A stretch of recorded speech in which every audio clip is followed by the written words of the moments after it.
Hey, so I said every single video I start off with and I've tried so desperately to stop, but I also touch my face again. Literally another thing I do at the start of every single video. Go back and look at the old videos. There's like you can count. It's a fun drinking game. How many times is Jay gonna touch his face or say so? But anyways, did it again. Went to garage sales because that's what I do. And this time I took the family along with me, which is an interesting experience. But it was kind of fun. It was a townwide in a place called Hagersville, Ontario, and they had like 90 odd garage sales registered to their listing. I have to be back in town. They're about half an hour away, and I have to be back in town, open the store up by 11. So, I'm limited. I think we got to about 20, yeah, maybe 20.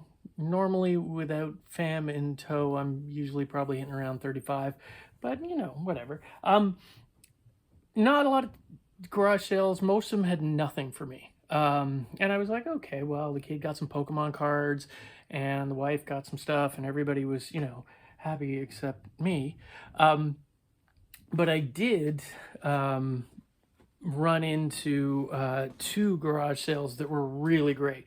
One, I got like an absolute huge, like tonnage, two basically plastic tubs filled with vintage toys, which I always say I never get vintage toys, but I did find some. And I also got a fairly large lot of vinyl records, and it's good, like it's hard rock stuff, so it's kind of fun.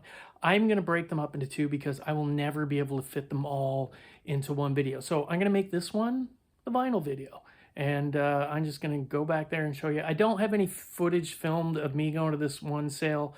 The story was kind of interesting.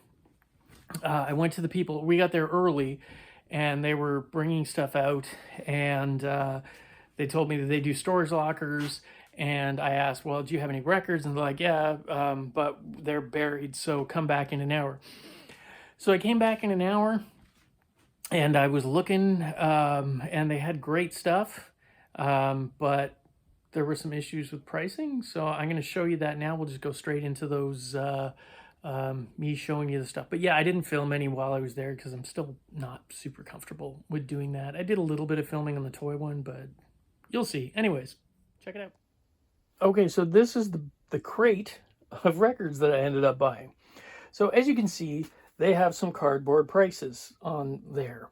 And basically, all the ones that were behind this one were $5. All the ones that were behind this one were 10. All the ones that were behind this one were 15, and all the ones back there were 20. Which is disheartening initially. But I went through the $5 ones, and I got some great stuff. And I'll show you those straight off. Obviously, Sid Barrett's, it's the combo of Mad Cat Laughs and Barrett, the two solos. Harvest released this later on. And as you can see, sadly, it's got a tear there. Not a big deal because I'm probably going to keep this one myself. Older price tag, somebody wrote on it for 12. I did get a record out just to show you that the cover's not the best, but the record, other than dust, I know there's no scratches on this whatsoever. This is just, I wish I'd brought my record brush to get, but you can just see that is just dust. It's going to come off with the cleaning. They are, I would probably put them in the VG Plus or better range in terms of all of them across here. So yeah, that was, first, it's a double record, so that was, a great pickup. It was in the $5 section. I was like, great. Then I see this, another one that's staying in my collection, Hawkwind. I've been looking for this for ages. Again, super clean, original inners in there. The covers, not the best, but, whatever. For $5, it was fine. Star Child, I've had this and sold this for. It's Canadian. They're kind of hard rock. If you're into, like, kind of a heavy version of Rush, these guys were Canadian independent. It's kind of hard to find outside of Canada, from what I've been told. But this is like the third time I've had this, and usually this is the first one I've had that isn't autographed. But yeah, cool, again, sort of heavier thing. And I will mention that most of these in here are sort of along the hard rock, heavy, not quite metal. There's a few metal in there. And leaning into prog a bit too. So here's another one that's staying with me, Blie Cheer. the Sembus Eruptum. I love this record, and this is the record itself is a better copy than the one I have, although my cover's better, so I might switch them out. But awesome in the $5 section. So that was it, because everything else in here, I was like, well, you know what, there, for $10 each for these, I wasn't gonna do it. So I'll flip through them anyways. So we got Blood Rock, Alvin Lee, Straubs, Gilmore's solo record, great record. These are the ones she had listed down as $10. So Rainbow, Jefferson Starship, One Horse Blue, more Alvin Lee, good Canadian band Prism, another good Canadian band Gutto, Long John Baldry, Streetheart, Golden Earring, ELO, Sky. I'm not familiar with this band. It's Gillen, Pilot, Hero, Mott. So this is like Mott the Hoople or Hopple, some people say. Post Ian leaving the band. Both the records are in there. I think they only did put 2 records out after Ian Hunter went. Wings, Moxie, another pretty good heavier Canadian band, and some of you might recognize Mike Reno, who eventually went on to be in Loverboy. They actually use his real name on the back of this record, but I can't get it there. Thor. that's just an awesome cover. So yeah, that was kind of neat. Montrose, Ronnie Montrose band. I don't know if Sammy Hagar was in singing on this one. I'm not like overly familiar with Montrose stuff, but Slade, Stone Bolt, Hellfield, more Hellfield, Split Ends, strangely enough. Who was Roger Taylor, so from Queen, I guess a solo record. Zon, another Canadian band. I think there are 2 Zons in here. Angel City, Mike Oldfield, it's the Daltrey Vicar, Bob Welsh, Wishbone Ash. There's the other Zon. Alvin Lee and Mylon LaFerre. Grey Slick, Quarter Flash, UK import of a T-Rex, reissue, Rainbow, Black Oak, Arkansas, Horse Lips, Gods. I don't need to keep announcing these. You guys just sort of see them. Status Quo's there. It's great. One of the Roxys that came here. Armageddon, kind of harder to find. Blondie, UFO, more Slade, Heap, Camel. See how there's some prog stuffy, proggy stuff in here. Alvin Lee. This is kind of cool. I don't know if like most people would or would not know. This is like the Butterfly Ball, and it's and the Grasshopper's Feast. And it was like Roger Glover from Deep Purple, a bunch of other guys from Purple. Ronnie James Dio is actually on here as well. So if you're into that kind of stuff, it's a good one. More prog. Camel, Black Oak, the Ennio Morricone soundtrack, classic soundtrack. So that was the $10 ones. These are the ones that were in 15. So here I'm going to tell the story now for this. So I pulled these 2 Saxons out because I had people who asked me for like Saxon records because I get them in and they go out so quick. But at $15, it doesn't leave a lot of meat on the bone for me each, so it kind of wasn't worth my while picking them up. So I said to her, because I got the other ones, I said, hey, would you take $10 each if I bought these 2? You got them in the 15. She's like, sure, just to get rid of them. And I'm like, oh, are you looking to get rid of this? And she's like, well, for the right price. And I'm like, well, tell you what, tell me what the price is. And she's like, oh, I don't know. It'd have to be something pretty good. And so she was like, well, how much do you think? And, I said that to her. And that was, see, I already, once you, just kind of like a bargaining thing, once you get them considering a price, it's just a matter of figuring out what that is. They probably weren't planning to sell all these in one go. But the fact that I picked up on her saying just to get rid of it, it kind of worked in my favor. And so, I'm like, I threw out kind of a lower offer, but why not? It was just a start. And I was like, $100. And the one guy who was there, I think it was her husband, was like, "No, I think we can do probably better just selling those individually today." And she clearly, I could see, wanted to take that 100. She's like, "I'm tired of bringing it in and out at these sales." And I'm just thinking, why haven't these moved before? But I guess for whatever reason they hadn't. And she turned around and he was like, "Well, 200." And I'm like, "Okay, done. I'm not going to argue. There's 80 records in here. That's still less than $2 a piece, which is less than like Value Village or thrift stores now. I don't know about your Value Village or Savers in the US, but in Canada, it's $2.99 a record just for your average like rack records, and then they price up from there. And so yeah, I was pretty happy. So yeah, now you know exactly what I got for all of these all together. Totally happy with that, and it was all because of me asking about these Saxon records. So those are the two there. This is Fleetwood Mac. I think Peter Green's still in the band at that point. Yeah, pretty sure. Steinman, another Gatto, and these are the ones that's like, I don't think anybody would have probably paid $20 for these at the garage sale. Awesome album, but I think at a garage sale most people aren't going to be thinking, well, I'm gonna lay out $20 for that. Sparks, if I don't have this, oh, I do. You know what? Yeah, I think I have multiples of it now. So that one will probably be going out into the store.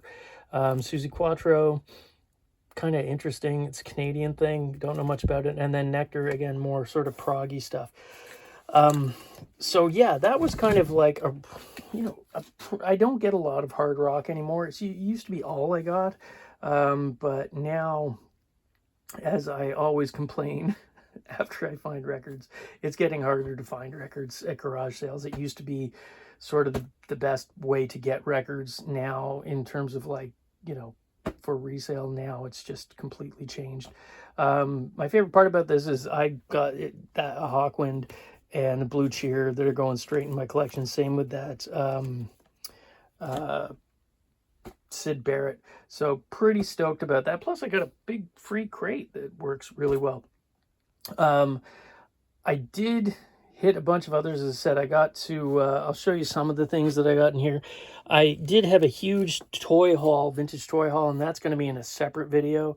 Because that's going to take forever to go through. But these were at a couple other garage sales. I think this was $1. It's the little Gremlins thing, and it's got the record in there.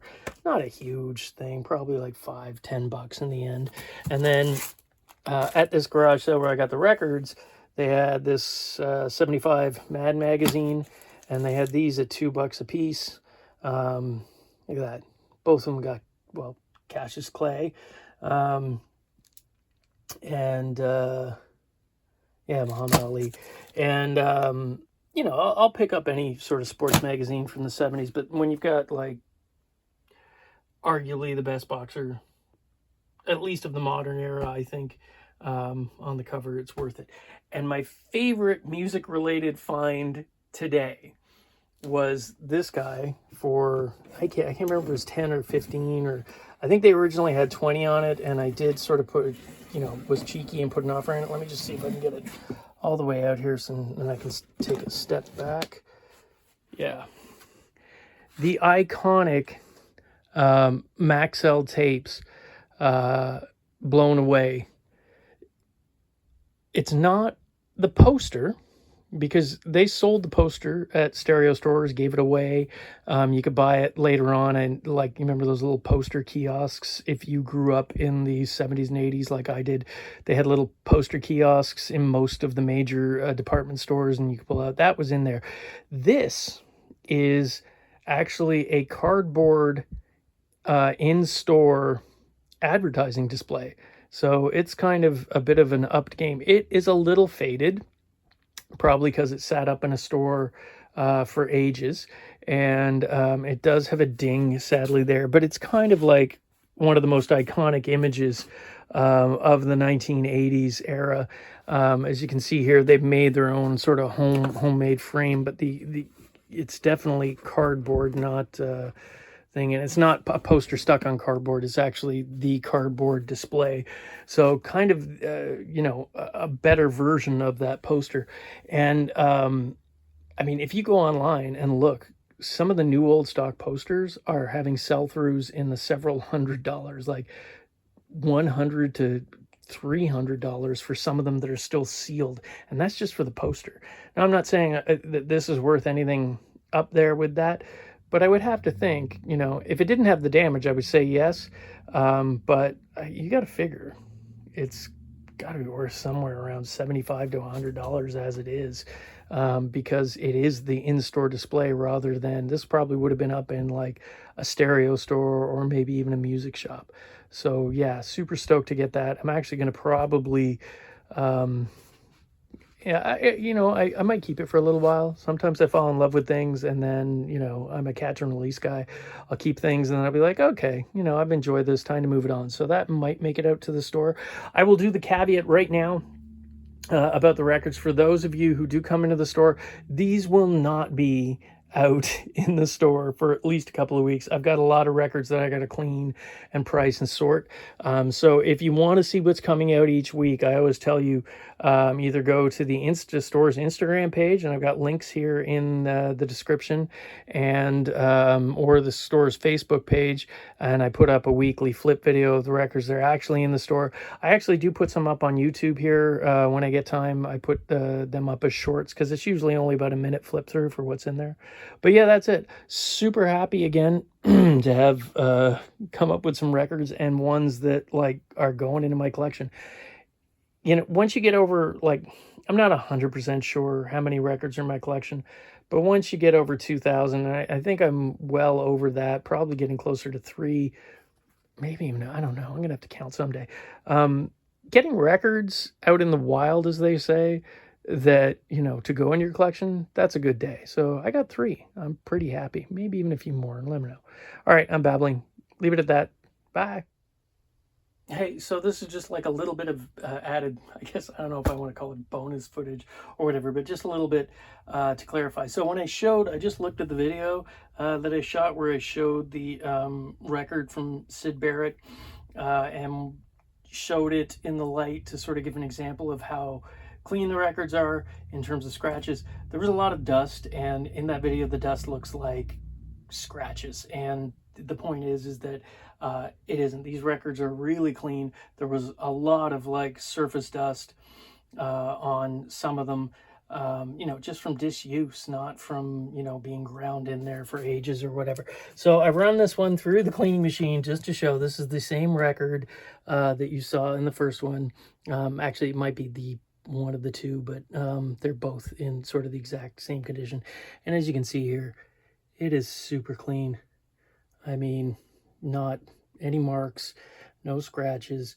All the dust is gone, and they are all like that. They are all in that collection in really similar, if not exactly the same condition. Just ran them through, or in the process of running through the cleaning machine, and they come out really, really good. So there you go. Just wanted to have that on there to clarify so that I don't get a ton of comments at the end going, how can you call that clean and good? And there you go. After a while, you begin to spot what's going to clean up and what's not. So hope you guys are able to find some cool stuff. And yeah, happy hunting.